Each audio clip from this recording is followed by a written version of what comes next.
Bienvenidos a un nuevo episodio de Podcast Well, un espacio donde exploramos temas relacionados con la salud, bienestar y cómo podemos llevar una vida más plena. Hoy hablaremos sobre los cambios que sufre nuestra piel con la llegada del frío.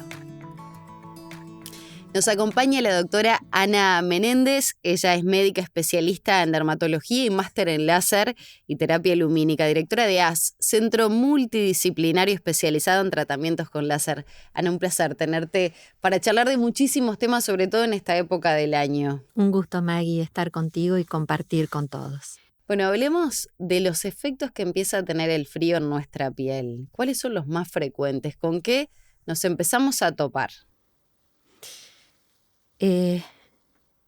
Yo creo que el principal síntoma del frío en nuestra piel es la sequedad excesiva.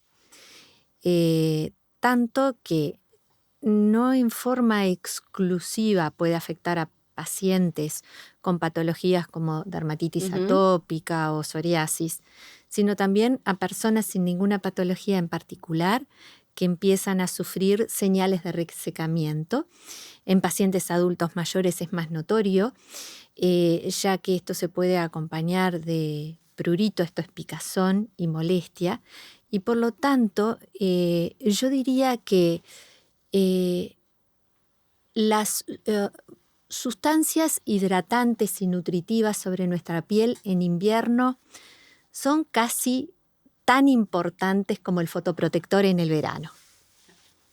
Entonces, tener esto muy claro en estas épocas de frío y sobre todo las personas que tienen que salir, que la hidratación y humectación de la piel pasa a ser relevante. Y además le sumamos a eso el contraste muchas veces cuando entramos a lugares con mucha calefacción, ¿no? Exacto. Sobre todo porque estos cambios bruscos de temperatura también pueden empeorar otras condiciones como la rosácea.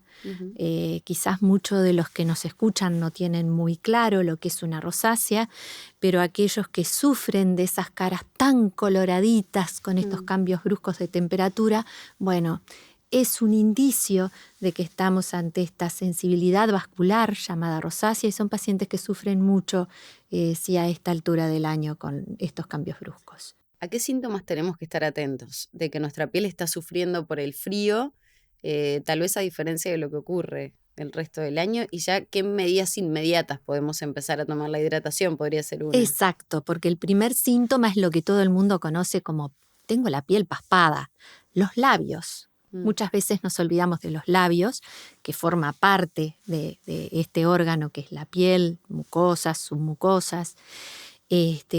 La piel paspada que arde, descama, es un síntoma de esta resequedad extrema. También es importante porque es un tema que uno deja de lado en invierno, aplicarse fotoprotector. Yo dije, la nutrición es en el invierno lo que el fotoprotector al verano, porque todos tenemos como muy claro asociar el fotoprotector al verano, pero en realidad en invierno el sol también está.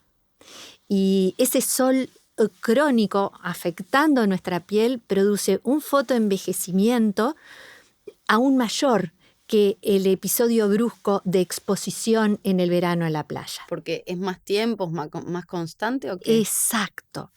¿Qué pasa? Dos cosas fundamentales. En verano hay una mayor incidencia de rayos ultravioletas. Realmente que es muy importante cuidarse la piel con sol en el verano porque se asocia a un aumento en la incidencia del cáncer de piel más maligno que hay y más maligno de entre muchos cánceres, que es el melanoma. Sin embargo, durante el invierno, primavera, otoño, si bien la radiación ultravioleta no es tan alta, la ultravioleta B, el UVB, es muy importante el UVA. Y eso se asocia también con otros cánceres de piel y se asocia con lo que conocemos como el fotoenvejecimiento. que son esas pieles llenas de manchitas, con muchas arrugas finitas, con un cambio en la coloración, lo que comúnmente la gente dice, la piel curtida. La piel curtida de quien está mucho tiempo al aire libre o trabajando en el campo o haciendo ejercicios al aire libre o navegando. Entonces, saber que en invierno también es importante usar fotoprotector y que nos tenemos que fijar no solo en el FPS, que es el factor de protección solar que hace referencia al UVB, a la radiación importante del verano, sino que también nos tenemos que fijar que diga UVA, porque ese es el que nos daña en forma crónica durante los 365 días del año. Qué interesante esto de prestarle atención a esos aspectos, ¿no? De los protectores solares sobre todo. Imagino que esto es uno de los errores que cometemos, ¿no? Más frecuentes durante el invierno, el clima frío o el tiempo más frío. ¿Qué otras cosas hacemos mal en esta época del año? Pensando, por ejemplo, cuando se nos dan estas situaciones de irritación, de resequedad, ¿qué errores son los más frecuentes que cometemos? Mira, yo no sé si relacionado directamente con la irritación, pero sí te diré que la empeora notoriamente. Frío, mucho frío. Nada más lindo que darse una ducha de agua caliente. Cuanto más caliente aguantemos, mejor. Y entonces eso es como cuando uno lava los platos. Dame agua caliente que sale mejor la grasa. Y eso es lo que pasa cuando nos damos una ducha de agua caliente, larga, intensa. Ya estamos hablando de que el frío nos reseca. Imagínate que nos damos una ducha de agua bien caliente, toda la grasita de nuestra piel, la microbiota, todo se va al diablo. Entonces, bueno, si uno se quiere dar una ducha de agua caliente bien larga después, bañate en crema, recupera esa piel, porque todo conspira para empeorar dermatosis preexistentes o simplemente secar tu piel. Eso potencia los problemas cutáneos que tenemos. Sí. Sin lugar a dudas. Sobre todo para aquellos que tienen algún tipo de enfermedad puntual. Esto lo sabemos, para todos por igual. Lo sabemos todos los dermatólogos. La consulta dermatológica se llena en invierno. Y baja notoriamente en verano, asociado no solamente al clima, también al estrés, pero realmente que el clima, el frío y el encierro y los cambios bruscos de temperatura, todo lo que hemos estado hablando incide importante en el aumento de los empujes en dermatosis crónicas. O sea, para aquellos que no tienen dificultades concretas a nivel cutáneo, ningún tipo de enfermedad, para equilibrar, por ejemplo, si te gusta la ducha caliente, después mucha crema hidratante. Ese podría ser un consejo. ¿Con qué otra cosa podríamos equilibrar? Porque pienso, el cuero cabelludo también se ve afectado, que es otra cuestión que no tenemos en cuenta, ¿no? Sí. Sin embargo, el cuero cabelludo, creo, sobre todo la fibra capilar, el pelo, en invierno no se lleva la peor parte. Se lleva la peor parte en verano.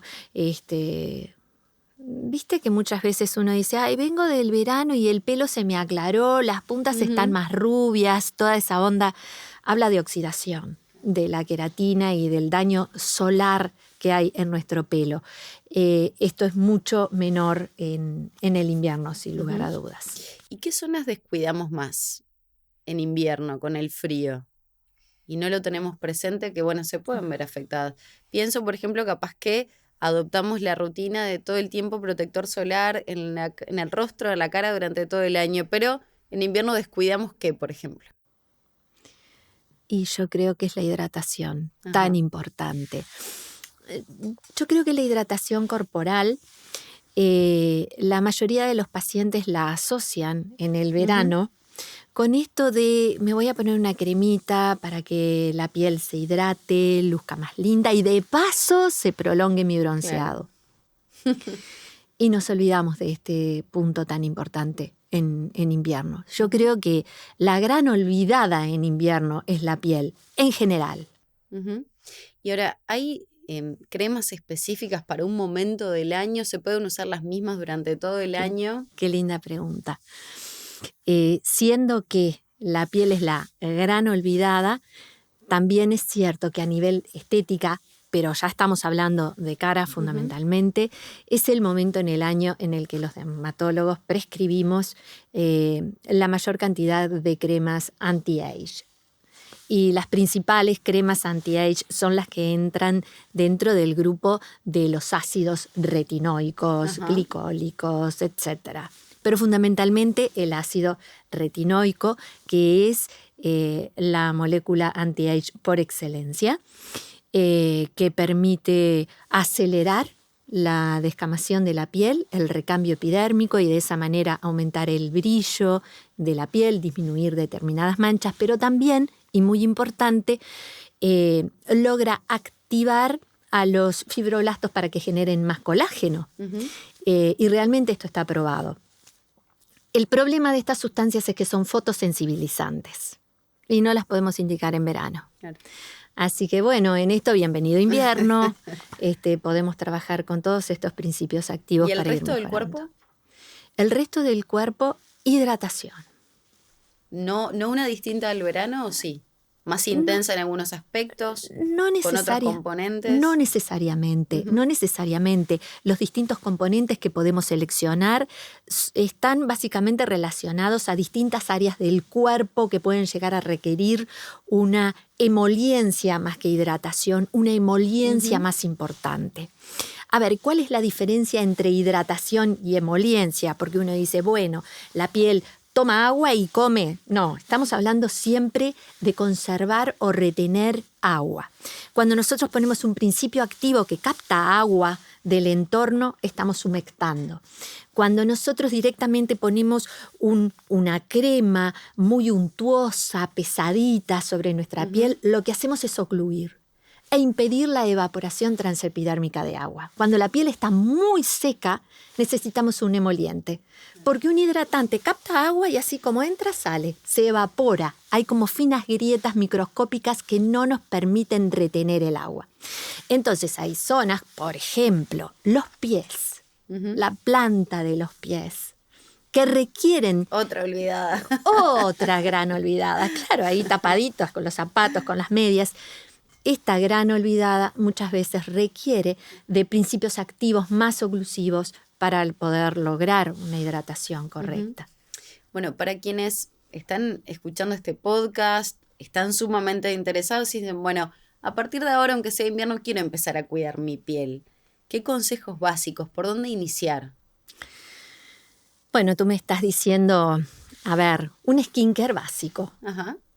Y yo diría a nivel de cara, limpiar la piel, un fotoprotector y una correcta nutrición. Por supuesto que después podemos agregar estos agentes anti-age, los ácidos retinoicos, pero estamos hablando de lo básico. Y si vamos a elegir limpieza de piel, siempre buscar productos que respeten el pH de nuestra piel. Nosotros no tenemos un pH neutro. No es un jabón neutro lo que necesitamos. La piel es ligeramente ácida, 5.5. Entonces, limpiadores levemente ácidos, un fotoprotector que también cubra el rango de UVA y una buena hidratación. Eso es lo básico. A nivel de cara, cuello, escote, dorso de manos, otro gran olvidado. ¿Viste cómo van surgiendo? Dorso de manos, otro gran olvidado. También allí la hidratación y también allí el fotoprotector. Por supuesto, después, en el resto del cuerpo, la hidratación después del baño, que es el momento en el que se deshidrata más la piel. Ana, somos muy ansiosos, por naturaleza todos. ¿Cuánto tiempo puede llevar empezar a notar cambios? También para que estar un poco prevenidos de ese tema. Uno quiere todo cambios automáticos, todo ya. Me empiezo a poner cremas anti-age y mañana tengo que ver los resultados. ¿Cuánto tiempo lleva ese proceso? Realmente hay que ver anuncios que dicen, bueno, resultados milagrosos con 5 o 7 días. ¡Wow! Imposible. Claro. Porque la piel tiene un recambio el recambio epidérmico es de 14 días. El trayecto del queratinocito a lo largo de la capa de la piel.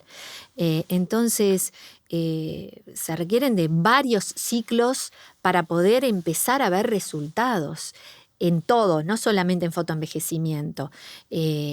Mínimo 3 meses. 6 meses es lo que uno espera para poder empezar a ver resultados con todo tipo de principios activos. Estamos hablando en pacientes que se están tratando un acné, en pacientes que tratan manchas, en melasmas, en querer mejorar textura por el fotoenvejecimiento, en todo.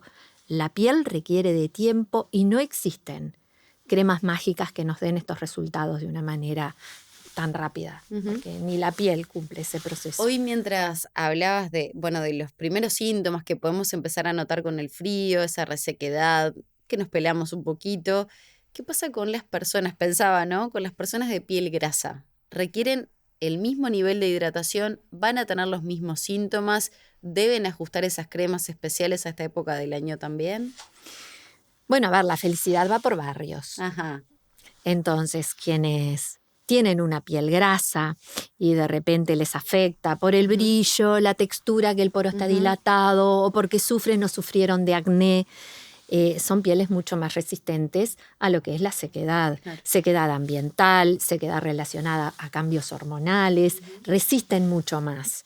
Entonces, no es que para todas las pieles es lo mismo. No es para todas las pieles el mismo hidratante, por esto que hablábamos de que si queremos más o menor oclusión, que sean más fluidos o menos fluidos, ¿de acuerdo? Son pieles que de repente con principios activos mucho más livianos, tipo geles o serums más bien acuosos, ya encuentran el confort necesario. No hay por qué trabajar con principios activos más pesados. ¿Qué pasa con aquellas personas que de repente tienen condición, no sé, tienen piel madura, tienen algún tipo de enfermedad, tienen psoriasis? ¿Qué pasa en esta época del año también? Bueno, a ver, piel madura. Y cuando hablamos de piel madura, piel de una persona con años. Son pieles mucho más sensibles a la resequedad, son pieles que ya se acompañan de un daño solar crónico, que muchas veces tienen elastosis solar o pieles mucho más finitas que ante mínimos traumatismos pueden aparecer como hematomas, son pieles que ya se las ve finamente descamantes. Entonces, esas pieles empeoran en este momento. Y la psoriasis, bueno, es una enfermedad, una condición crónica en la que realmente sufren mucho los pacientes también, porque lo que vemos en pacientes con psoriasis es que la exposición controlada al sol fuera de las horas en la que no debe estar nadie y mucho menos las personas con psoriasis, logran mejoría. Y por lo tanto, en esta época del año, esas pieles sufren muchísimo más, sin lugar a dudas. Ana, este es un espacio que nos encanta derribar mitos. ¿Cuáles son los más frecuentes y de qué manera podemos comunicar correctamente lo que pasa en el invierno? Y bueno, me repito un poquito. Es como resumir. A nivel de cuidados de la piel, sobre todo, ¿no? Yo creo que el principal mito del invierno es que no necesitamos llevar fotoprotector. Bien. Y reforzamos ese mensaje. Ese mensaje hay que reforzarlo porque realmente fotoenvejecimiento crónico, la piel curtida, la elastosis solar, se relaciona con el sol que tomamos los 365 días del año y no solo ese mes del verano. Y recordar el protector UVA, que esto sí no es un mito. Que esto no es un mito. Recordar eso. Bien. Y después hacer énfasis también en el tema de la hidratación y nutrición permanente, que tampoco creo que se tiene como muy en cuenta.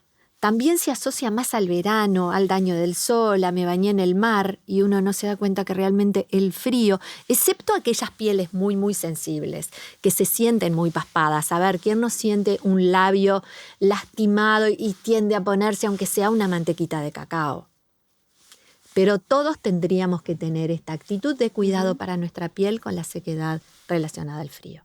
Ana, muchas gracias por compartir todos tus conocimientos de muchísimos años, de las especialidades que nos has compartido también y sobre todo estos consejos tan importantes para una época del año capaz que dejamos más relegada la piel, pero bueno, es fundamental recordar todo esto que acabas de mencionar. Muchas gracias. Un placer estar con ustedes.